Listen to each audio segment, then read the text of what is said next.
Moving on to the political news. Chandrababu నివాసంలో 3 పార్టీలు సమావేశమయ్యాయి. ఇంకా సమావేశం కొనసాగుతోంది. టీడీపీ, బీజేపీ, జనసేన మధ్య సీట్ల సర్దుబాటుపై 3 గంటలుగా కీలక చర్చలు జరుగుతున్నాయి.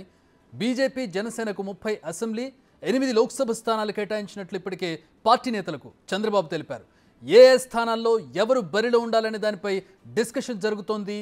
3 పార్టీల అభ్యర్థులు బలంగా ఉన్న చోట ఏం చేయాలనే తర్జన భర్జన కూడా పడుతూ ఉన్నారు. విశాఖ నార్త్, కైకలూరు, పి గన్నవరం, జమ్మలమడుగు, ధర్మవరం స్థానాల్లో బీజేపీ పోటీ చేసే అవకాశం కనిపిస్తోంది. సామాజిక సమీకరణలు కావచ్చు, ఖచ్చితంగా గెలిచే స్థానాలపైన మాత్రమే బీజేపీ ప్రధానంగా ఫోకస్ పెట్టింది. ఆ స్థానాల్లో మాత్రమే బీజేపీ అడుగుతోంది.